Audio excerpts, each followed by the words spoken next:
November 15th, 1950. The frozen mountains of North Korea echoed with artillery fire, and in a blood-soaked field hospital tent, Dr. Marcus Webb was about to make the worst joke of his life. The canvas walls shuddered with each distant explosion, as Webb worked over a Marine whose chest had been opened by shrapnel.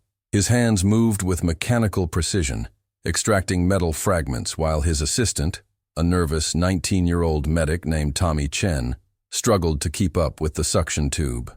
Webb had been operating for 14 straight hours, fueled by coffee, morphine, and the kind of dark humor that kept surgeons sane in hell. "Jesus, Chen," Webb muttered, not looking up from the gaping wound. "You're shaking like you've seen a ghost. What's next? You gonna tell me you spotted some secret agent crawling through the brush with a briefcase full of nuclear codes?" The tent fell, silent except for the hiss of the respirator. Webb's surgical nurse, Lieutenant Sarah Morrison, froze mid-reach for a clamp. Chen's face went white as bone, because 3 hours earlier, that's exactly what Chen had seen. Before we dive deeper into this story of how one surgeon's sarcasm nearly exposed the most classified rescue operation of the Korean War, take a moment to subscribe, because every week we uncover the moments when loose lips and sharp tongues changed the course of history. The 876th Mobile Army Surgical Hospital had been operating near the Chosan Reservoir for 6 weeks, following the rapid advance of UN forces toward the Chinese border. What Webb didn't know, what none of the medical staff knew, was that their hospital had been deliberately positioned to serve as emergency extraction point for Operation Broken Arrow, a top-secret mission to recover a Mikey downed Air Force intelligence officer who had been photographing Soviet military installations across the Yalu River. Major James Kessler had been captured 2 days earlier when his modified P-51 Mustang went down in a valley controlled by Chinese forces. The film canisters in his possession contained evidence of massive Soviet troop buildups, intelligence that could shift the entire strategic balance of the war. The Pentagon had authorized a joint CIA Army Special Forces rescue team to extract Kessler before he could be moved to a Chinese interrogation facility in Manchuria. Chen had stumbled across the advance reconnaissance team purely by accident. He'd been walking the perimeter at dawn, emptying bedpans and trying to clear his head after losing his third patient in 2 days, when he spotted movement in the tree line. 3 men in unmarked fatigues, faces painted black, moving through the forest like shadows. One carried a radio pack. Another had a briefcase chained to his wrist. The third was studying aerial photographs and speaking in whispers about extraction coordinates and radio frequencies. Chen had frozen behind a supply crate, heart hammering as he listened to fragments of their conversation. Words like package recovery and classification level, and Moscow cannot know. When they melted back into the forest, Chen had convinced himself he'd imagined the whole thing. Sleep deprivation did strange things to the mind. Maybe Webb was right to mock him. But Webb's casual joke had hit too close to the truth. And now Morrison was staring at Chen with the sharp eyes of a woman who had spent 2 years as an Army intelligence liaison before transferring to medical corps. She recognized the look of a man carrying dangerous knowledge. "Chen," she said quietly, "step outside with me." Webb glanced up, irritated. "We're in the middle of surgery here, Lieutenant. The patient is stable. Dr. Webb, you can handle the closure." Her voice carried the authority of someone who had given orders to men much more senior than a field surgeon. "Chen, now." Outside, the November wind cut through their surgical scrubs like frozen razors. Morrison led Chen behind the generator truck, where the engine noise would mask their conversation. The distant mountains glowed orange with artillery flashes, and somewhere in that burning landscape, men were dying for secrets. "What did you see this morning?" Morrison asked. Chen's breath formed white clouds as he stammered through his story. The 3 men, the radio equipment, the briefcase, the photographs. Morrison listened without interruption, her face growing harder with each detail. When he finished, she was quiet for a long moment. Then, "Tommy, I need you to listen very carefully. You didn't see anything. You didn't hear anything. And you're going to forget Dr. Webb ever made that joke. Ma'am, I don't understand. There are men in those mountains right now who are going to die if the wrong people learn what you know. And Dr. Webb just announced to an entire surgical team that our 19-year-old medic has been seeing secret agents." She grabbed his shoulders, her grip fierce. Do you understand what I'm telling you? Chen nodded, but Morrison could see the fear spreading across his face like spilled ink. Because inside that tent, Webb was still talking.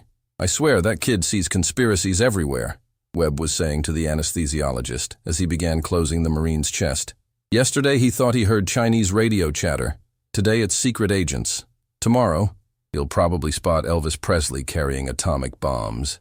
The anesthesiologist chuckled. Maybe you should rotate him to rear echelon. Kid's obviously cracking up. Hell no. He's got good hands when he's not jumping at shadows. Just needs to grow up a little. But their conversation was being overheard by more than just the surgical team. Corporal Rodriguez, the hospital's communications officer, was changing the radio batteries near the tent wall when he heard Webb's description of Chen's hallucinations. Rodriguez had been monitoring Chinese radio frequencies for the past month and, 2 hours earlier, he'd intercepted coded transmissions about a high-value prisoner transfer scheduled for tonight. Rodriguez had been wondering why the Chinese would move a prisoner in the middle of a major offensive.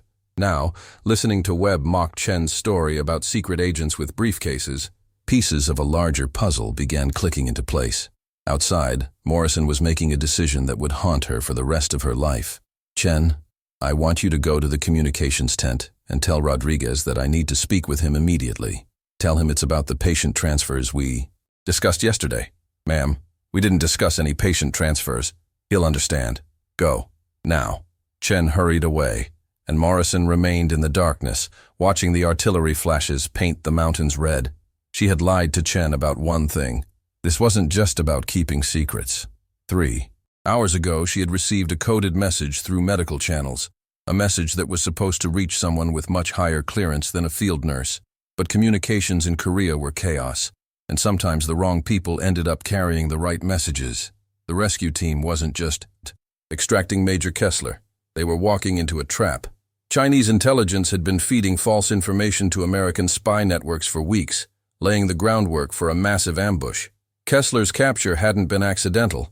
It had been orchestrated to draw a high-value rescue team into a carefully prepared killing zone. The briefcase Chen had seen wasn't carrying mission intelligence.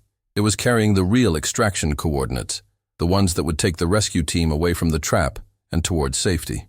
But the Chinese had intercepted American radio traffic. They knew the rescue was coming. They just didn't know exactly when or where. Until Dr. Webb opened his mouth. Rodriguez appeared at Morrison's side, his face tense. Ma'am, we've got a problem. I just monitored Chinese transmissions about increased patrols in Sector 7. They're moving forces toward the extraction zone. Morrison closed her eyes. The trap was closing. How long until the rescue team reaches the primary coordinates? Based on the timeline I intercepted, maybe 2 hours. And how long to reach them by radio? Rodriguez checked his watch. In this terrain, with Chinese jamming, we might not reach them at all. Inside the surgical tent, Webb was finishing his sutures, unaware that his casual cruelty had just sentenced a dozen American soldiers to death. The Marine on the table would live, but in the mountains above them, men were walking into an ambush that could have been prevented if a brilliant surgeon had simply kept his mouth shut. Morrison looked toward the forest, where Chen had spotted the reconnaissance team. Somewhere in that darkness, the real briefcase, the one with the safe extraction coordinates, was moving toward a rendezvous point that the Chinese didn't know about yet. Unless they had already intercepted Rodriguez's radio traffic about the prisoner transfer. Unless Webb's joke had given them the final piece of the puzzle. Unless a 19-year-old medic's sharp eyes and a field surgeon's sharp tongue had just handed the Chinese the intelligence coup of the war. The wind picked up, carrying the smell of snow and smoke. In 2 hours, the trap would spring, and Morrison was the only person who might be able to stop it.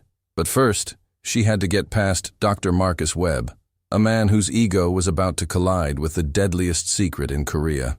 Pause. 15,000 characters reached. Say, okay, to continue. Tentar novamente. Gok Morrison pushed through the tent flaps, her mind racing through options that all led to disaster. Webb was washing blood from his hands in a metal basin, humming something that might have been Sinatra if Sinatra had ever performed surgery in a war zone. The Marine on the table was stable, breathing steadily under anesthesia, but the real patient now was American intelligence, and it was bleeding out fast. Dr. Webb, I need to speak with you privately. Webb dried his hands without looking up. If this is about Chen, save it. Kid's got potential, but he needs to stop seeing bogeymen behind every tree. It's not about Chen's imagination. Morrison's voice carried an edge that made Webb finally turn around. It's about what he actually saw. The tent had emptied except for the unconscious Marine and the two of them. Outside, Rodriguez was setting up emergency radio equipment, trying to punch through Chinese jamming with enough power to reach the rescue team. Chen was distributing medical supplies, his hands shaking as he tried to process what was happening around him. Webb studied Morrison's face in the harsh light of the surgical lamps. 2 years of military intelligence had taught her to compartmentalize emotion, but now he could see cracks in that discipline. Fear, urgency, and something else. The look of someone carrying weight that could crush nations. "Sarah, what the hell is going on?" She told him everything. The rescue mission, Kessler's capture, the trap waiting in the mountains, the briefcase with coordinates that could save or damn a dozen American soldiers. Webb listened without interruption, his expression shifting from skepticism to comprehension to something approaching horror. When she finished, he was quiet for a long moment. Then, Jesus Christ, how many people heard me? Everyone in this tent, Rodriguez by the radio, maybe others. Webb ran his hands through his hair, leaving it standing in bloody spikes. How do we fix this? We can't. Not directly, but we might be able to buy the rescue team some time. Morrison moved to the radio equipment Rodriguez had left behind. The Chinese are monitoring our frequencies, but they are also trying to decode our communications patterns. If we can create enough radio chatter, medical emergencies, supply requests, casualty reports, we might be able to mask any messages trying to reach the rescue team. Webb understood immediately. Flood the airwaves with noise so the real signal gets lost. Exactly, but it has to sound authentic. Chinese intelligence isn't stupid. They've been studying our communication protocols for months. Outside, the distant rumble of artillery was growing closer. The Chinese offensive that had been building for days was finally beginning, and the 8076th Mobile Army Surgical Hospital was about to become a very busy place, which gave Morrison an idea that was either brilliant or catastrophic. "Marcus, how many critical patients do we have?" "Right now, 3 that could go either way." "Why?" "Because we're about to have a lot more." Morrison grabbed the field telephone and dialed the command post. When Colonel Harrison answered, she could hear explosions in the background. "Sir, this is Lieutenant Morrison at the 8076th. We're implementing emergency medical protocols. We have reports of heavy casualties incoming from multiple sectors, and we're going to need immediate supply drops and medical evacuations." There was a pause. "Morrison, I don't show any casualty reports." "From your sector?" "Sir, we're receiving field reports directly from forward units. Multiple companies taking heavy fire. We're expecting massive casualties within the hour." It was a complete fabrication, but Morrison delivered it with the calm authority of someone who had spent months coordinating. "Real medical emergencies." Harrison bought it. "Understood. I'll alert Transport Command and medical supply. What do you need?" Morrison began rattling off a list of medical supplies, evacuation requests, and coordination requirements, all designed to flood the radio frequencies with legitimate-sounding military traffic. Each transmission would make it harder for Chinese intelligence to isolate the rescue team's communications. But as she talked, Webb noticed something that made his blood turn cold. Chen was listening to every word. The 19-year-old medic had positioned himself near the radio equipment, ostensibly organizing supplies, but his face showed the focused concentration of someone following a conversation that was teaching him things he wasn't supposed to know. Webb could see Chen connecting dots. Morrison's sudden expertise in military communications, her knowledge of classified operations, the way she was manipulating radio traffic with the skill of a professional intelligence officer. Webb caught Morrison's eye and nodded toward Chen. She followed his gaze and understood immediately. They had been so focused on preventing Chinese intelligence from intercepting American communications that they had forgotten about the American intelligence officer sitting 10 feet away. Because Chen wasn't just a medic. Webb could see it now in the way the young man held himself, the way his eyes tracked conversations, the way he had spotted that reconnaissance team in the first place. Chen had training, real training, the kind that came from months of preparation, not weeks of medical school. Morrison finished her conversation with Harrison and slowly approached Chen. When she spoke, her voice was carefully neutral. "Tommy, what's your full name?" Chen looked up from the supply crates. and for just a moment his mask slipped. Webb saw confidence there, intelligence, and something else, the look of someone who had been waiting for this question. Thomas Chen, ma'am. Medic, first class. Where did you train before Korea? Fort Sam. Houston, ma'am. Medical training. Before that. Chen was quiet for a long moment. Around them, the tent flaps rustled in the wind, and the distant artillery fire seemed to pause, as if the war itself was waiting for his answer. Camp Perry, ma'am. Morrison closed her eyes. Camp Perry. The CIA. Training facility where they taught surveillance, communications, and deep cover operations. Chen wasn't a medic who had stumbled across a secret mission. He was a CIA operative who had been placed in the 8076th Mobile Army Surgical Hospital to monitor exactly this kind of situation, which meant everything they had just discussed, the rescue mission, the trap, the radio deception, had been overheard by American intelligence, and Webb's cruel joke hadn't just endangered a dozen soldiers in the mountains. It had blown the cover of a CIA operation that had been months in the planning. Tommy, Morrison said quietly, who's your handler? Before Chen could answer, Rodriguez burst through the tent flaps, his face white with panic. Ma'am, we've got incoming Chinese radio traffic. Multiple frequencies. They're coordinating an attack on this position. Morrison felt the world shift beneath her feet. How long? Maybe 20 minutes. They're moving fast, and they've got our exact coordinates. Webb understood first. They intercepted our radio traffic. All that chatter about casualties and supply drops, we gave them a perfect target. Morrison had been so focused on creating radio noise to protect the rescue mission that she had forgotten the first rule of military communications. Everything you say can be used against you.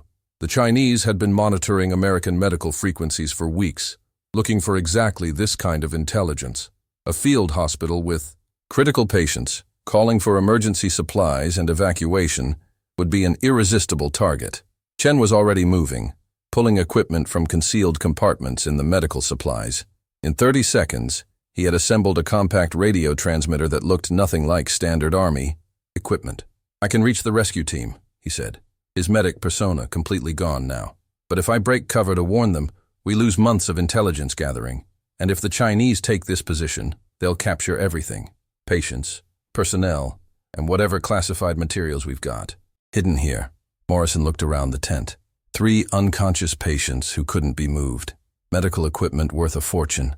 And somewhere in those supply crates, she was beginning to suspect, was intelligence valuable enough to change the course of the war. What classified materials? Webby demanded. Chen looked at Morrison, who nodded slowly. Dr. Webb, this hospital isn't just treating wounded soldiers. We've been processing intelligence from prisoners, monitoring Chinese radio traffic, and coordinating with reconnaissance teams operating behind enemy lines. Every piece of medical equipment here has been modified with surveillance capabilities. Every supply drop has included intelligence materials, and every patient we've treated has been debriefed for tactical information. Webb stared at them both. You turned my hospital into a spy base. We turned your hospital into the most important intelligence asset in Korea, Morrison corrected. And now the Chinese are 20 minutes away from capturing it all. The sound of artillery was growing closer, and Webb could hear something else now. The distant rumble of vehicles moving through the forest.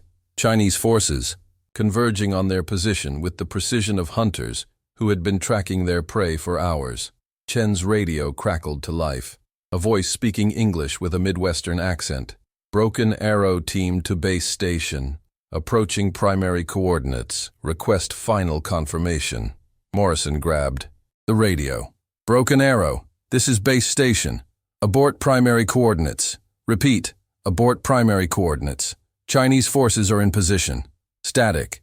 Then, base station, confirm abort order. We are 10 minutes from extraction point. Morrison looked at Chen, then at Webb.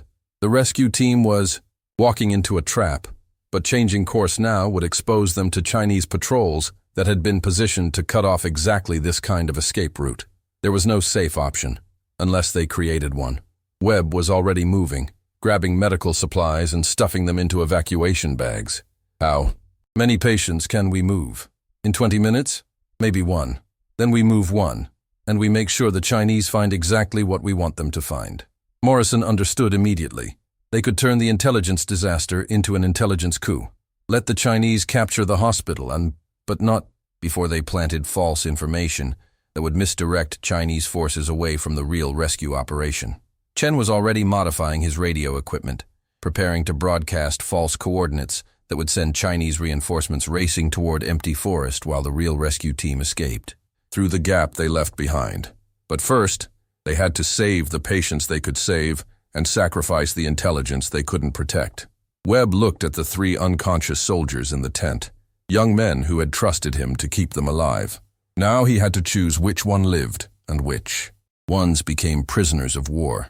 The artillery fire was close enough now that the tent walls shook with each impact. Through the canvas, they could see muzzle flashes lighting up the forest. Chinese forces were less than half a mile away and closing fast. Morrison was destroying classified documents, feeding them into a small incinerator that would leave only ash and scattered clues designed to mislead Chinese intelligence. Chen was broadcasting false radio traffic that would confuse enemy listeners while guiding the rescue team towards safety. And Webb was making the hardest decision of his medical career. Which patient to save when saving them all was impossible. Outside, the war was coming for them. Inside, 3 people who had started the day as strangers were learning that sometimes the most important surgery is performed on truth itself, cutting away lies to expose the vital organs of survival. The Chinese would capture the 8076th Mobile Army Surgical Hospital in 18 minutes. But they would find something very different from what they expected, because a surgeon's cruel joke had accidentally triggered the most successful disinformation operation of the Korean War. If stories like this remind you how quickly words can change history, subscribe now, because the next one will take you even deeper into the moments when loose tongues and sharp minds rewrote the rules of war. They saved the Marine with the chest wound. The rescue team escaped through coordinates that existed only in Chen's imagination. And somewhere in a Chinese intelligence file, Dr. Marcus Webb's sarcastic joke became the foundation for a deception that protected American secrets for the rest of the war.